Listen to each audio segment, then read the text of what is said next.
안녕하십니까. 자비도량 주지노입니다. 계속해서 보겠습니다. 문수살이여, 제가 이곳에 머물면서 보고 들은 것이 1000억 가지가 이르지만 이와 같은 많은 것을 이제 대강 말하겠습니다. 제가 보니 저 국토에 항아의 모래수와 같이 많은 보석들이 갖가지 인연으로 부처님의 도를 구하는데, 어떤 이는 금과 은과 산화와 진주와 만유와 자고와 만호와 금강의 여러 보배와 노비와 수레며 보배로 꾸민 연어를 기쁘고 즐겁게 모시한 후 불도에 회향하고 삼계에서 제일이며 모든 부처님께 칭찬하시는 이러한 승을 얻기 원하였다. 혹은 어떤 보살들은 네 마리 말이 끄는 보배 수레를 난관과 꽃덮개로 대부의 수레같이 꾸며서 보시하고, 어떤 보살은 몸뚱이와 살과 손, 발뿐만 아니라 저와 자식까지 보시하며 위없는 도를 구하며, 어떤 보살은 머리와 눈과 몸뚱이를 기쁜 마음으로 보시하고 부처님의 지혜를 구합니다. 여기까지 보시면 중간에 금은 산호, 진주, 만이, 자거, 만호, 요거는 이제 불교에서 말하는 칠보가 되겠죠. 칠보가 되고, 그 다음에 회양이라고 하는 말이 나오는데요. 회양은 아시죠? 자기가 수행으로 생긴 그 공덕을 타인에게 돌리는 일을 회양이다, 이렇게 얘기를 해요. 그리고 삼계에서 제일이신 모든 부처님, 삼계를 뛰어넘는 참된 이 승을 구하기 때문에 삼계 제일이다, 이렇게 얘기를 합니다. 계속해서 보면 문수살이여, 내가 보니 여러 왕들도 부처님께 나아가서 위엄 도를 묻고서는 곧바로 즐기던 국토와 궁정과 신하와 첩을 다 버리고 머리와 수염을 깎고 법복을 입으며, 또 어떤 보살은 비구가 되어 홀로 고요한 곳에서 경전읽기를 즐기며, 또 어떤 보살은 용맹정진하여 깊은 산속으로 들어가 불도를 생각하며, 또 어떤 보살은 욕심을 떠나 항상 고요한 곳에 머물면서 선정을 깊이 닦아 오신통을 얻으며, 또 어떤 보살은 편안히 선정에 들어 합장하고 천만개송으로 모든 부처님을 찬탄하며, 또 어떤 보살은 지혜가 깊고 뜻이 견고하여 여러 부처님께 법을 물어 듣는 대로 모두 다 받아지니며, 또 어떤 불자는 선정과 지혜를 다 갖추어 한량없는 비유로서 중생을 위하여 경전의 뜻을 풀어서 밝히고 기쁜 마음으로 법을 살아여 보살들과 교화하며 마구니들을 파하려고 복고를 두드립니다. 또 어떤 보살은 고요하고 조용한 곳에 즐기며 고요히 선정에 들어 천인과 용이 공경에도 기뻐하지 않으며, 또 어떤 보살은 숲속에서 광명을 놓아 중생들을 지옥의 고통에서 건져내어 불도에 들게 하며, 또 어떤 불자는 잠도 자지 않고 숲속을 거닐면서 부지런히 불도를 구하며, 또 어떤 보살은 계행을 다 갖추고 위가 흠이 없어 마치 보배구슬처럼 맑게 불도를 구하며, 여기까지 보겠습니다. 여기서는 이제 단어 해석부터 좀 하도록 하겠습니다. 중간에 보시면 오신통이다 라는 말이 나오는데요. 오신통은 아시죠? 천안통, 천이통, 다심통, 숙명통, 신족통인데, 그러면 천안통은 뭐냐 하면 보지 못하는 것을 보는 것을 말합니다. 눈에 보이는 것은 보지만 보이지 않는 것은 못 보거든요. 하지만 이 천안통을 얻으면 보지 못하는 것도 본다 그래요. 그 다음에 천이통, 천이통은 이제 귀 관련된 거니까 들리지 않는 것까지 듣는 것을 말합니다. 그리고 다심통, 남의 마음을 꿰뚫어 보는 것. 이 남의 마음을 꿰뚫어 본다, 이거는 아주 신통력인데요. 남의 마음을 미리 알고 남의 마음을 잘 알고 그거에 맞는 방편을 쓰는 게 또 우리 부처님이고, 또 앞으로 우리 불자님들이 가져야 될 그런 신동력이 아닐까 생각합니다. 그 다음에 숙명통, 숙명통은 남의 이 과거를 아는 것입니다. 과거를 아는 것이고, 그 다음에 신족통, 신족통은 어디든지 마음대로 갈 수 있는 것을 신족통이다 그래요. 그래서 이 5가지를 오신통이다 그럽니다. 그리고 중간에 내려가서 선정과 지혜를 다 갖추어서, 이런 말이 나오는데요. 여기서 선정과 지혜라, 이게 뭐냐면 수행인데요. 선정은 이 산란한 마음을 수습하는 것을 말합니다. 그리고 지혜는 이 번뇌를 깨뜨리는 것인데, 이것을 평등하게 갖추는 것, 그것을 이제 구족이다. 그래요. 그래서 부처님은 선정과 지혜를 구족하신 분이다. 이렇게 얘기를 합니다.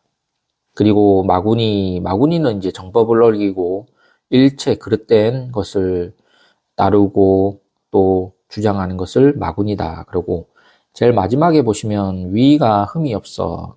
위라는 말이 나오는데요. 그 스님들 사이에서도 위를 갖추어야 된다. 이런 게 나오는데 위라는 게 뭐냐 하면 이 몸과 마음을 삼가고 또 금하면서 마음을 성실하게 하는 것을 위이다. 그래요. 몸과 마음을 가지런히 단정하게 하는 것을 말합니다. 그러려면 계를 이제 지키는 건데 계를 지키면 이제 몸과 마음을 단정하고 차분히 할 수 있습니다. 그래서 계에는 두 가지가 있는데 하나는 소승계와 이 대승계가 있습니다. 이 소승계는 아시죠? 5계, 8계, 구족계 이런 게 이제 소승계고 대승계는 뭐냐면 보살계, 10중대계, 48경계 이거를 이제 대승계다 그래요. 불자는 부처님의 제자는 이 계를 지킴으로써 위에 흠이 없어야 된다.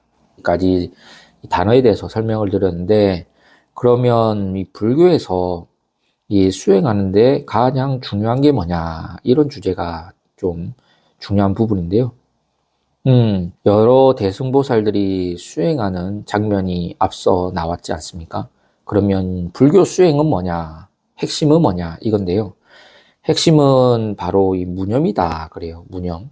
없을 무자에 생각할 염자인데 생각이 없다. 해석하면 생각이 없다. 이건데 생각이 없다라는 것은 바로 무분별심이다. 그래요. 불교 수행에서 가장 큰 핵심은 무분별심이다. 그래요. 그러면 무슨 생각이 없는가 하면 바로 망념이 없는 겁니다. 망념은 다른 말로 분별심인데 분별심이 없는 것이 바로 무념이다. 그리고 불교에서 가장 중요한 수행이다. 그래요. 사실 망념은 이 생멸법이거든요. 이 생멸법, 생하고 멸하는 법입니다. 그런데 이 망념이 없다라는 것은 무분별은 뭐냐면 불생불멸이다. 그래요. 이 생하는 것도 아니고 멸하는 것도 아니고 더럽지도 않고 깨끗하지도 않다. 그리고 늘지도 줄지도 않는 것이다. 이 반야신경에 나오잖아요. 불생불멸, 불구부정, 부중불감. 이게 바로 이 망념이 없는 겁니다. 이 반야바라미를 곧 무분별심이다. 이렇게도 얘기를 해요. 무념이다. 그래서 이 반야바라밀이라고 하는 것은 옳은 것도 아니고 그런 것도 아니에요. 또 선도 아니고 악도 아니다. 그러면 왜 그러냐 하면 이 망념이 없어지면 비로소 이 본래부터 있던 자성청정한 진여가 드러나기 때문에 그래요. 자성청정 진여에는 옳고 그르고 선악이 없어요. 그리고 생하고 멸도 없고 더럽지도 깨끗하지도 않다. 사실 이 더럽고 깨끗하고 생하고 멸하고 늘어나고 줄고 악하고 그르고 선과 악이고 옳고 그른 것이 다 망념에서 비롯된 거거든요. 그렇다면 이 망념이 없으면 비로소 무분별심, 즉 자성청정심이 드러난다. 그게 바로 반야바라밀이다. 그렇게 설명드릴 수 있겠습니다. 그래서 우리 불법을 배우는 불자님들은 이 무념, 무분별심을 잘 알면 곧 반야바라밀을 성취한다. 그래서 반야바라밀을 성취하면 일체의 번뇌가 없는 겁니다.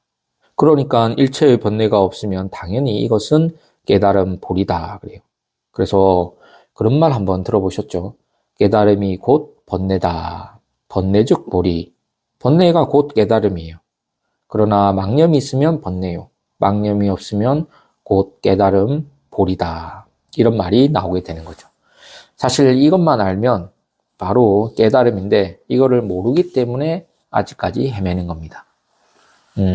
여기까지 하고 계속해서 보면 또 어떤 불자는 인욕의 힘에 머물러 뛰어난 체하는 이가 심하게 욕하고 지고 때려도 모두 다 참으며 불도를 구하고 어떤 보살은 온갖 희롱과 우승과 어리석은 것을 다 여의고 지혜로운 이들을 가까이 하며 일심으로 산란함을 없애고 마음을 걷어 산란함 속에 둔 채 억천만년을 불도를 구하며 여기서 다 참는다. 참으면서 불도를 구한다. 그랬어요.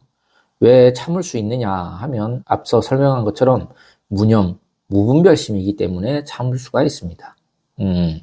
누가 아무리 심하게 욕하고 때리고 치고 해도 다 참을 수가 있어요. 왜냐? 무분별심, 이 분별이 없기 때문에 그렇습니다. 분별이 없기 때문에 이제 불도를 구할 수 있는 거죠. 여기서 조금 더 설명을 드리면 어떤 불자는 인욕의 힘으로 인욕의 힘에 머물러 이런 말이 나오죠.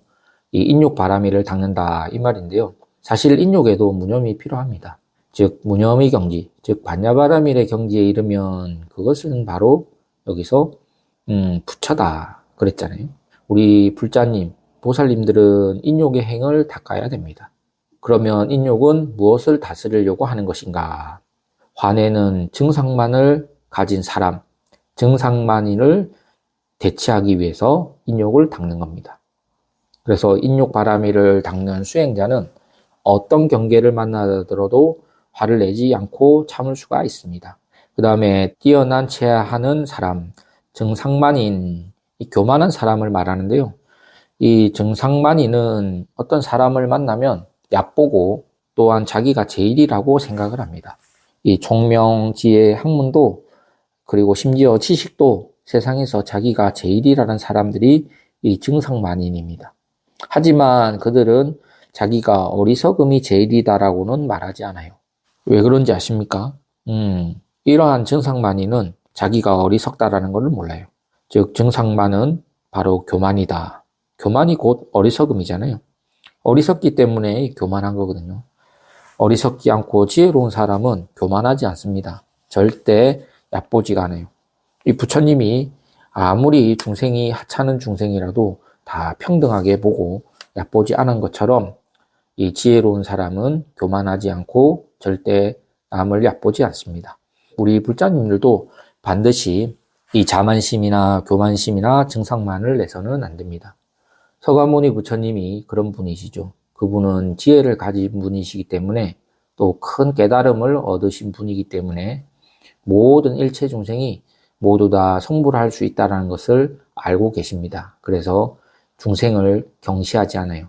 무시하지 않는다 이 말입니다. 하지만 우리는 아직까지 깨닫지 못한 본부이기 때문에 사실 여기에서도 무슨 교만할 필요가 있겠습니까? 또 무슨 자만할 필요가 없는 거죠.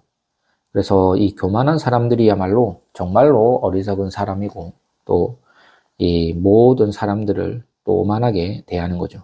우리 불자님들은 절대 그러한 마음을 내서는 안 된다. 정상만인이 되어서는 안 된다. 이 말씀을 드리면서 오늘 본문은 이것으로 마치겠습니다. 감사합니다. 다음 시간에 뵙겠습니다.